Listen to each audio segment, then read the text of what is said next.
Hello and welcome to News 9. I'm Nishchita, and first up, it seems like Lakshmi has failed to shower blessings on the markets on the occasion of Varamahalakshmi festival.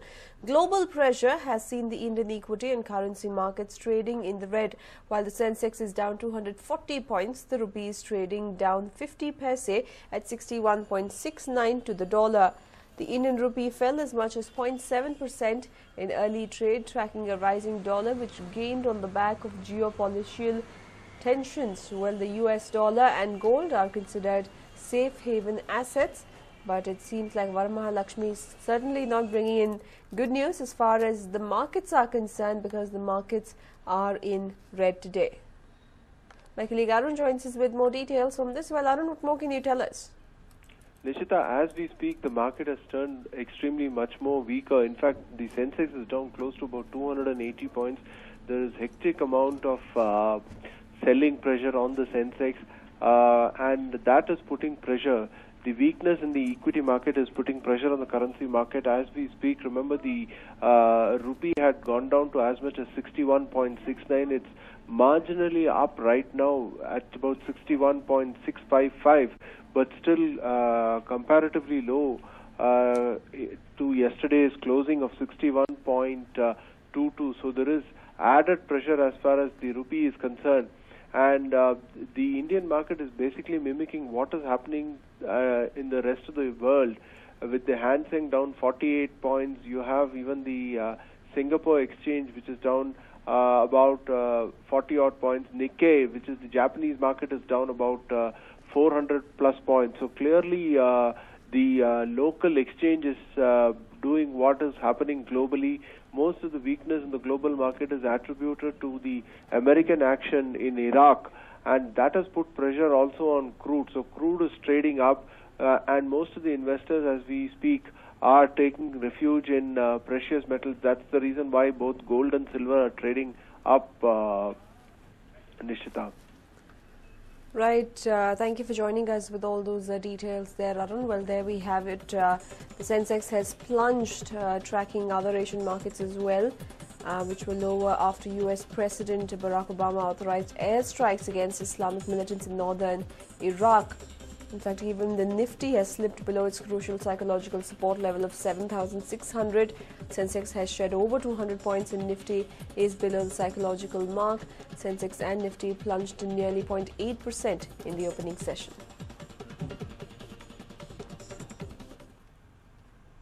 And moving on now, Gram Panchayat members landed blows on one another in Eera district. This incident was reported from Eera Gram Panchayat in Dakshina Kannada district's Bantwal Taluk.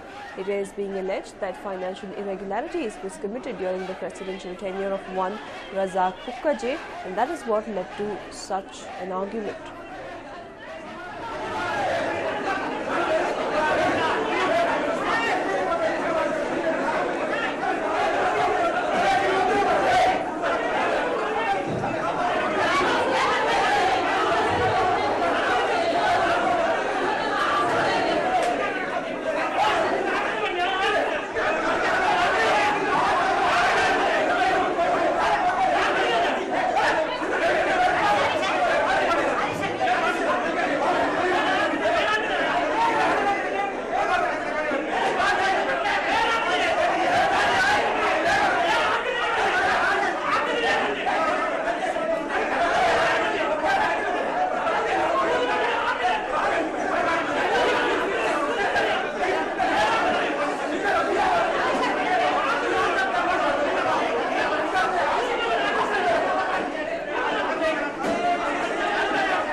The incident stems from the fact that there were alleged financial irregularities committed during the presidential tenure of one Razak Kukkaje. However, the Congress members seem to have in support of Kukaje, leading to the fight between the members. Despite the fact that the police had been called in, they remained mute spectators to the violence, the embarrassing violence that ensued.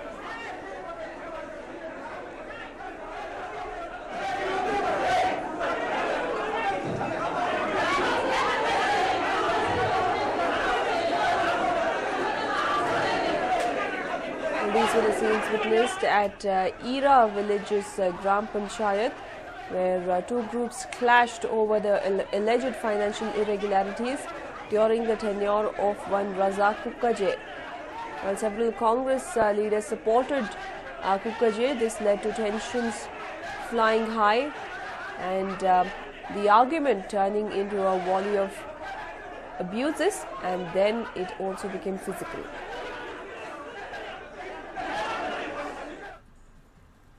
Well, former Union Minister Jaswant Singh has been admitted to the ICU of RR Hospital after he injured his head. According to initial reports, the former Union Minister slipped in his residence last night and sustained severe injuries in the head. He was then rushed to the RR Army Hospital for treatment. He is now reported to be in the ICU, where he is said to be in a critical condition. Jaswant Singh was found unconscious at his residence at around 11 p.m. last night. He was rushed to the hospital, where he was operated upon. Jaswant Singh, a former BJP leader, had recently parted ways with the Saffron Party ahead of the elections, as he was not given the constituency of his choice. And now the 76-year-old is in a critical condition after sustaining head injuries because of a fall he had in the bathroom last night. He has been rushed to the ICU, where he is said to be in a critical condition. Jaswant Singh is one of the more senior leaders in the country and has been a union minister in the past.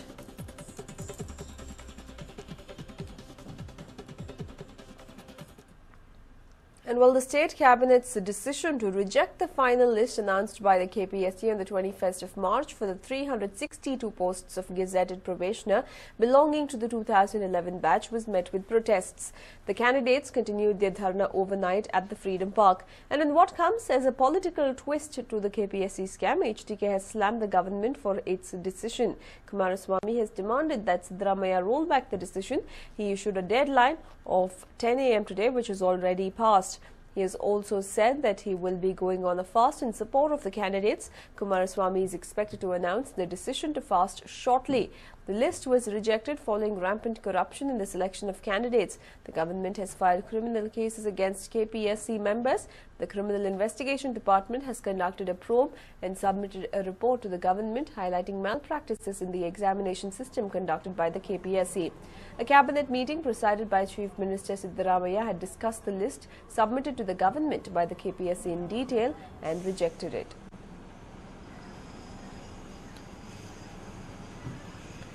But let's not forget that several KPSC students have been, several KPSC candidates rather, have been protesting against the government for the government rejecting the candidature of these students for the posts that were allotted to them. This in the backdrop of a report that had highlighted the scam that was prevalent within the KPSC and how several seats, several candidatures had been sold in exchange of money. And now H.D. Kumaraswamy seems to have come to the aid of these honest KPSC candidates, the few honest ones who are staging a protest at Freedom Park for several days now. And H.D. Kumaraswamy has had issued a deadline to the government. However, that deadline has lapsed and there has been no response from the Chief Minister. Now H.D. Kumaraswamy has threatened that he will go on a fast along with the candidates in question. He is expected to announce his decision to fast shortly.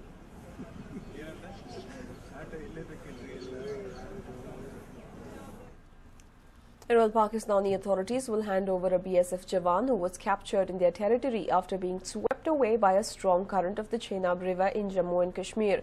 The Jawan will be released by 2:30 p.m. today. The Jawan is currently being held at Pakistan Army's Markiwala camp. The park rangers have assured that the BSF Jawan Satyashil Yadav, who's 30 years old, will be released today. Officials say they were informed that Yadav was in a good condition and he is understood to have gone through some rounds of questioning by Pakistan intelligence and security sleuths. Well, the Jawan had been washed away by the strong currents of the Chenab River, and the family members who learnt about it immediately informed the higher authorities. After much discussion and debate, now the Pakistan government has agreed to release the Jawan in question, and he will be returning today at about 2:30 p.m.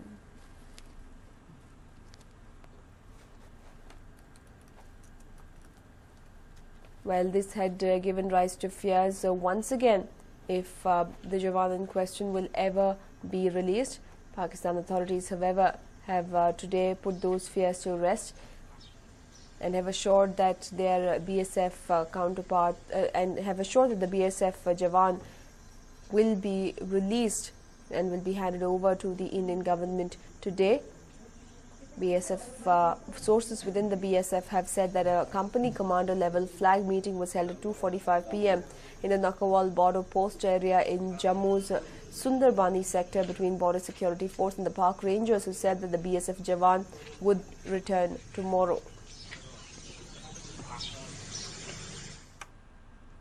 Time's nightmare of Timana's family seems to be coming true.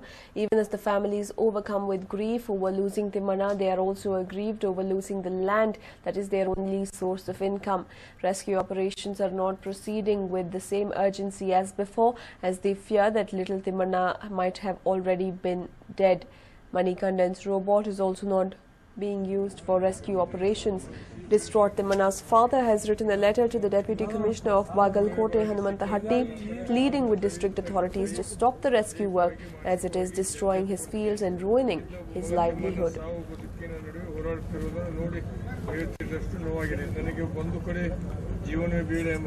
Hanumantahatti has submitted the letter to District Commissioner. This after a series of meetings was held with the district in charge minister. Even the chief minister was alerted about the family members' wishes. Well, truly heart-wrenching to see how a father is being forced to choose between his family's livelihood and the urgent excavation of the land that needs to be done to pull out his son's dead body. Just yesterday, the officials confirmed that little Timana had passed away and there was no chances of his survival, but the rescue operations are continuing. The search operations, rather, are continuing, and the search operations cannot be called off at this point in time. However, the level of urgency has come down to a great extent. This has only worsened the situation for Hanumantahatti, as his land has become unusable, the very same land which is his only source of income.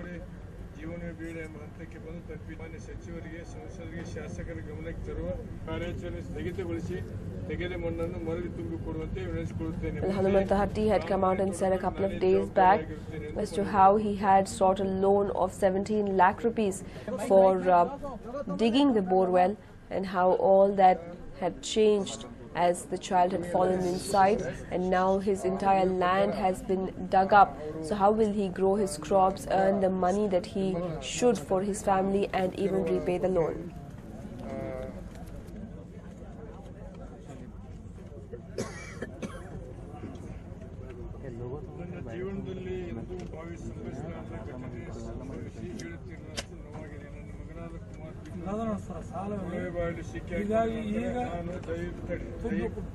ಈಗ